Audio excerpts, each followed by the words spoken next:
नमस्कार दोस्तों, सभी दोस्तों का स्वागत है एग्ज़ाम 8.9 में। और मैं विनीत। प्रॉफिट और लॉस की सीरीज़ को आगे बढ़ाते हैं दोस्तों। देखिए, कोई भी क्वेश्चन अगर दिया गया ना, तो जैसे दिया गया उसी तरह करने का प्रयास करिए, कुछ एक्स्ट्रा मत कीजिए। जैसे पहला क्वेश्चन पढ़ते हैं कि if selling price of an article is 8/5 times of its cost price, the profit percent on it. किसी वस्तु का विक्रय मूल्य उसके लागत मूल्य का 8/5 गुना है तो प्रतिशत लाभ ज्ञात करें। तो देखिए भैया, बोला है कि विक्रय मूल्य यानी कि जो सेलिंग प्राइस है वो किसके बराबर है, 8/5 गुणते सीपी के, कॉस्ट प्राइस लागत मूल्य के 8/5 गुना है। देखिए, जब सीपी नीचे आएगा, इस साइड आएगा, तो ये हो जाएगा SP अपॉन CP बराबर 8/5। अब देखिए, SP कितना है, इसका 8 है, और CP कितना है, 5 है।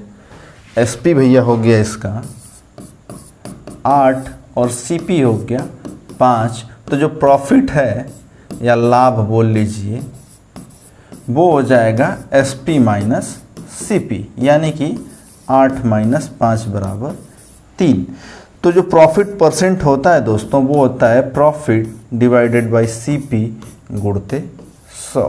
तो प्रॉफिट कितने का है, 3 का। CP कितना है, 5 गुणते 100। अब इसे कटा देंगे तो 20 5 100, और 20 अत्याई 20 गुणते 3 कितना आ जाएगा, 60%। यानी कि ऑप्शन जो है 60% होगा। ऑप्शन डी सही होगा। एक कॉन्सेप्ट था कि विक्रय मूल्य लागत मूल्य का 8/5 गुना है। हमने SP बराबर लिखा 8/5 गुणते CP।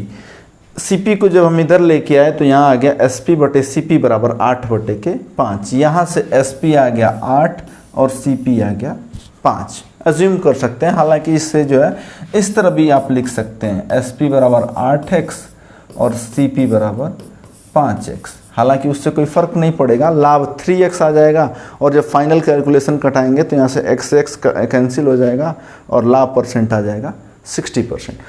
एनीवे, इसे भी लिख सकते हैं और 8 और 5 भी लिख सकते हैं। हमने यहाँ पे क्या किया, लाभ निकाला दोस्तों। लाभ बराबर होता है विक्रय मूल्य माइनस क्रय मूल्य, यानी कि selling price minus cost price. तो ये यहाँ पे आ गया 8 माइनस 5, तो लाभ आ गया 3 का। अब देखिए, प्रॉफिट परसेंट क्या होता है, प्रॉफिट अपॉन CP गुणते 100। प्रॉफिट कितने का है, 3 का है। कॉस्ट प्राइस क्या था, 5 था, गुणते 100। इसे हमने सॉल्व किया तो 60% आया। जब भी हम दोस्तों लाभ या हानि निकालेंगे तो क्रय मूल्य पे वही वास्तविक लाभ और हानि होती है। देखिए, नेक्स्ट क्वेश्चन कहते हैं कि a man bought an old typewriter for rs of 1200 and spend 200 on its repair.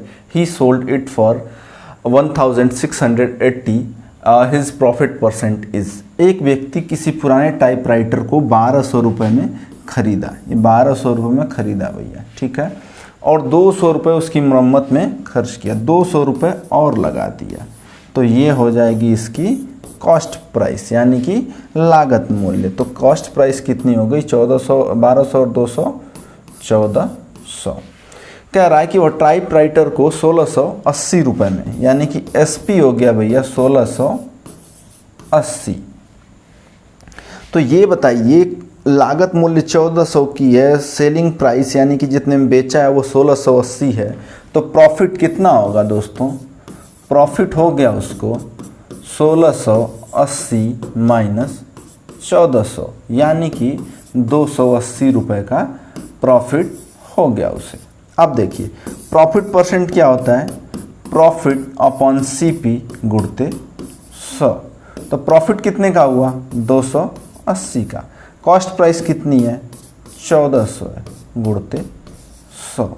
अब ये देखिए, 00 से 00 कट जाएगा, ये 14 दूना के 28, तो 20% उसे प्रॉफिट होगा। कितना प्रॉफिट होगा दोस्तों, 20%। ये तो बिल्कुल एकदम फॉर्मूले पे था। कॉस्ट प्राइस निकल के आ गई, सेलिंग प्राइस लागत मूल्य और विक्रय मूल्य निकल के आ गया। हमने यहाँ पे लाभ निकाल लिया, विक्रय मूल्य माइनस क्रय मूल्य, और प्रॉफिट परसेंट बराबर होता है प्रॉफिट अपॉन CP गुणते 100। तो प्रॉफिट 280 का था, कॉस्ट प्राइस लागत मूल्य 1400 की थी, गुणते 100। जब इसे हमने सॉल्व किया तो आंसर आ गया हमारा 20%। यही हमारा आंसर होगा। एक क्वेश्चन देखते हैं जिसे कि हम जो है ट्रिक से सॉल्व कर सकते हैं। A merchant buy an article for rs 27 and sell its at a profit of selling price 10% of and sell its at a profit of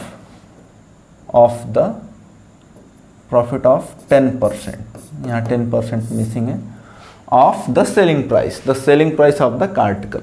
एक व्यापारी 27 रुपये की एक वस्तु को खरीदता है और विक्रय मूल्य के 10% लाभ पर बेच देता है, तो वस्तु का विक्रय मूल्य क्या होगा। ऐसे क्वेश्चन में मैंने बता रखा है दोस्तों, जो परसेंटेज दिया है ठीक उसी को उठाइए, 10% यहाँ पे लिख लीजिए।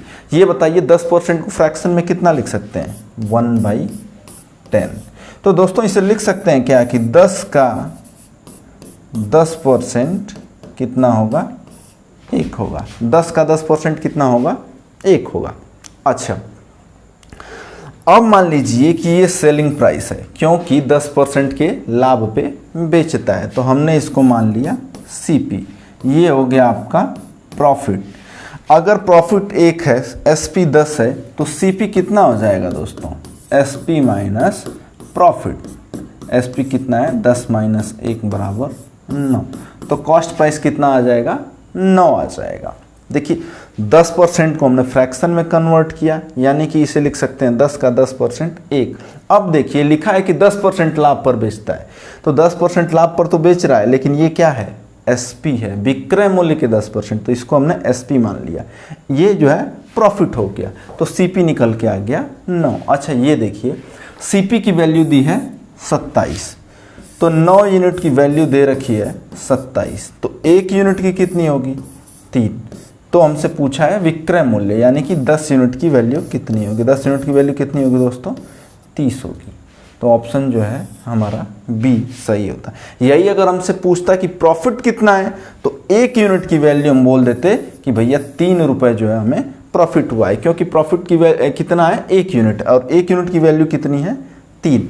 देखिए इस इक्वेशन से हमें CP निकल के आया, CP 9 और CP एक्चुअल दिया गया है 27।